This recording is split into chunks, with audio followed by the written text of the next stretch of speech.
আসসালামু আলাইকুম সবাইকে। সবাই কেমন আছেন? আশা করি সবাই অনেক ভালো আছেন। আমরাও আলহামদুলিল্লাহ আল্লাহর রহমতে অনেক ভালো আছি। তো আজকের ভিডিওটি আমি এখান থেকে শুরু করছি। আপনারা সবাই আমার সাথে থাকবেন। এই তো প্রতিদিনের মতো সকালবেলা উঠে আমি রান্নার প্রিপারেশন নিচ্ছিলাম। রান্নাবান্না করে আবার আরহামকে নিয়ে স্কুলে যেতে হবে।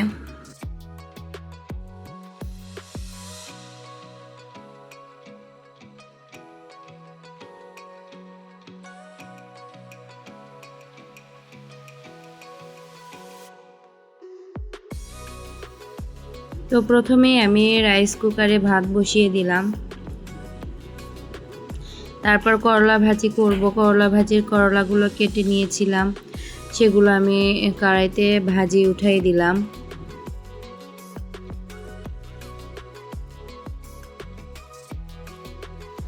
এই তো আমার করলা ভাজি হয়ে গিয়েছে, এখন আমি নামিয়ে নেব। এরই মধ্যে আমি সমস্ত কাজ শেষ করে আরহামকে রেডি করে খাইয়ে, সাদবাবুকে রেডি করে খাইয়ে আমরা বের হয়ে পড়লাম স্কুলের উদ্দেশ্যে।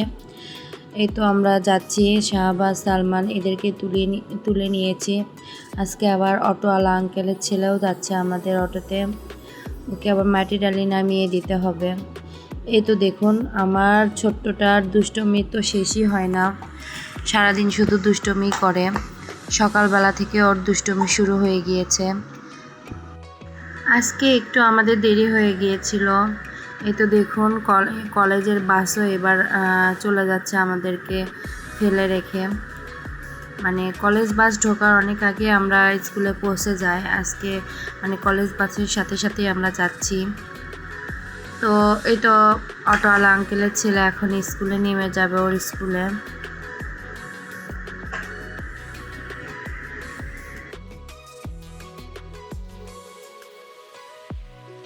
তারপর আবার আমরা স্কুলের দিকে রওনা হলাম।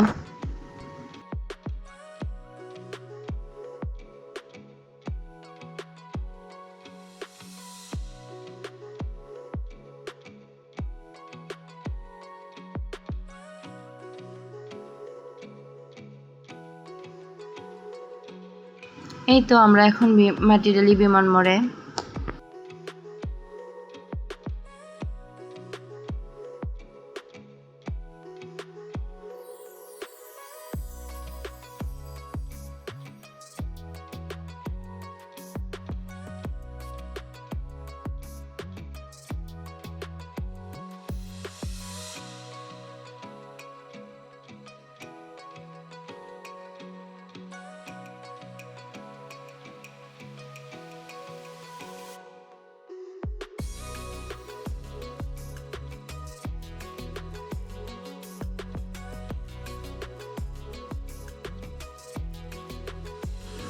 এই তো এখন আমরা স্কুলে পৌঁছে গিয়েছি, এখন বাচ্চারা স্কুলে চলে যাবে।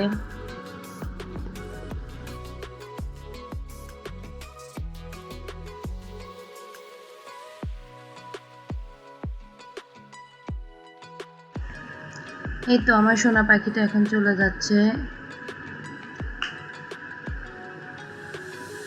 শাহবাজ সাদকে টাটা দিচ্ছিল।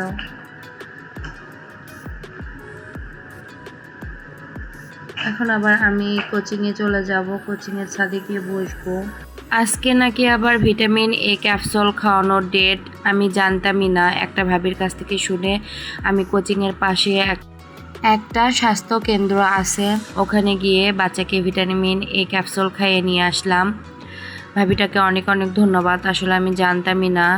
ইদানিং কয়েকদিন হচ্ছে আমি ফোনে অ্যাক্টিভ না, আমি ফোন হাতেই নিই না, টিভি তো ধরি না। তো যাই হোক, বাচ্চাকে খাওয়ানো হয়ে গেল। আমি এখন হেঁটে হেঁটে কোচিংয়ের দিকে যাচ্ছিলাম। তো সাদ সুন্দর করে খেয়ে নিয়েছিল, আবার ভাবছিল এটা আমি কি খাইলাম, মানে কেমন জানি বাচ্চা চুপ হয়ে গিয়েছিল। তারপর আমি ওকে নিয়ে সাদিন চলে আসি কোচিংয়ের। তারপর ও আবার ঘুমিয়ে গিয়েছিল, তাই আজকেও আমি আরহামকে গেটে আনতে যেতে পারিনি। তো আমার ফ্রেন্ডদেরকে বলে দিলাম যে আরহামকে একটু নিয়ে আসো, তো ওরাই নিয়ে আসতেছিল। ওই তো দেখেন আরহামকে দেখা যায়। এখন আমার বাচ্চাটা চলে আসবে।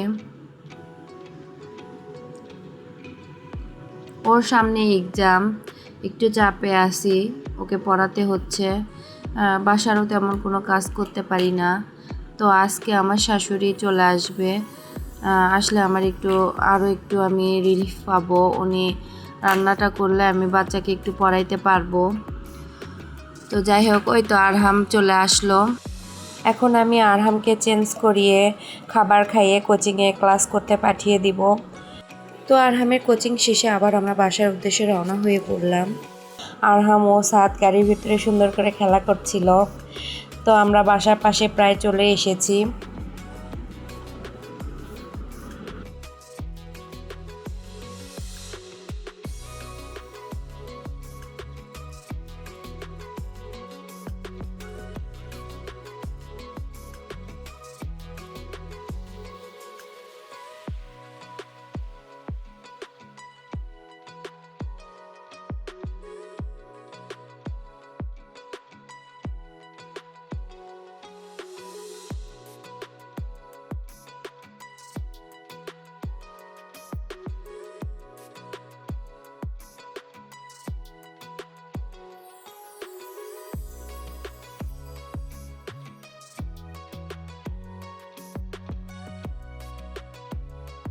এই তো আমরা বাসায় চলে এসেছি। এখন বাসায় এসে আমি আমার বাসার সমস্ত কাজ করে নিলাম। 2 বাচ্চাকে গোসল, খাওয়া দাওয়া সব করে দিয়েছি। এরই মধ্যে আমার শাশুড়ি আমার ছোট ননদের বাসা থেকে ফিরে এসেছিল বাসায়। আবার উনি ওনার বড় মেয়ের বাসায় যাবেন, মানে আমার বড় ননদের বাসায় যাবেন কোনো একটা দরকারে। তো 1 ঘন্টার জন্যই যাবেন, বললো ওদেরকে রেডি করে দাও, আমি নিয়ে যাই।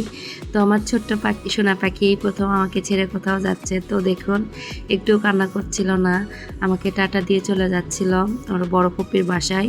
ওর এটা ফার্স্ট যাওয়া ওর বড় পুপির বাসায়। তো সুন্দর মতো গিয়েছিল এবং সুন্দর মতো থেকে আবার 1 ঘন্টা পর চলে এসেছিল, একটু কান্না করেনি। তো বাচ্চারা আমার অনেক শান্ত, তেমন কোনো কান্নাকাটি করে না, দেখে রাখা যায়। যাই হোক, সবাই মাশাল্লাহ বলবেন। দেখুন ওর দাদির মুখে দিয়ে কেমন করে তাকাচ্ছিল। আসলে কোথাও ঘুরতে বের হলে আমার বাচ্চাটা অনেক খুশি হয়। ওদেরকে পাঠিয়ে দিয়ে আমি অনেক কাজ করে নিলাম। আরহামের সামনে পরীক্ষা, ওর পরীক্ষার সমস্ত সাবজেক্টের শিট আমি তৈরি করে ফেললাম। সব কিছুই দেখেন কত এলোমেলো। বাচ্চাদের পড়াতে নিলে যে মাথা ঠিক থাকে না, ঘর বাড়ি সব এলোমেলো করে ফেলে। তো আমি সবগুলো শিট করেছিলাম, ওর বাবা একটা করেছিল। তারপর আমি আরহামকে একটু পড়ালাম, তারপর আরহাম একটু টিভি দেখছিল। আমি আমার কাজকর্মগুলো সব করে নিলাম, রান্নাঘর একটু ক্লিন করে ফেললাম।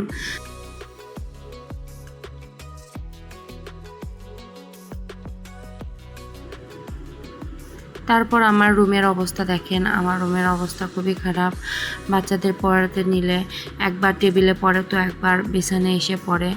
তারপর আমার কাজটা সব শেষ করে সাদকে বলতেছিলাম, বাবা আর কত দুষ্টুমি, এখন ঘুমাতে হবে না? তো সে অদ্ভুতভাবে আমার দিকে একবার তাকাচ্ছিল, ক্যামেরার দিকে একবার তাকাচ্ছিল। তো বললাম, বাবা টাটা দিয়ে দাও, এখন ওদেরকে একটু ঘুমিয়ে দেব, দুইটা বাচ্চাকে ঘুমিয়ে দেব। ওদেরকে ঘুমিয়ে দেওয়ার পর একটু ভাবলাম একটু কাঁঠাল খাই, সময় তো পাই না। তো ফ্রিজে কাঁঠাল রেখেছিলাম, সেই কাঁঠাল বের করে একটু খেয়ে নিলাম। এরই মধ্যে আরহামের পাপা এসে বলতেছে, আমাকে একটু কিছু করে দাও। মানে ও রাতের বেলা খেলা দেখে বাসায় এসেছে, অনেক রাত, প্রায় 1:30 হবে। এখন কি করব ভাবতেছিলাম। পরে কি করা যায়, রেডিমেড হলো সমোসা ছিল, সেটা বের করে আবার একটু ভেজে দিলাম। তো আমার ভিডিওগুলো যদি আপনাদের কাছে ভালো লেগে থাকে, অবশ্যই আমার চ্যানেলটি সাবস্ক্রাইব করে দিবেন, বেল আইকনটি প্রেস করে দিবেন এবং লাইক কমেন্ট শেয়ার অবশ্যই করবেন আশা করি।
এই খেলার জন্য ইদানিং আমার আর ঘুমই হচ্ছে না, কারণ আরহামের পাপা অনেক রাতে খেলা দেখে বাসায় ফিরে, তো আমাকেই দরজা খুলতে হয়।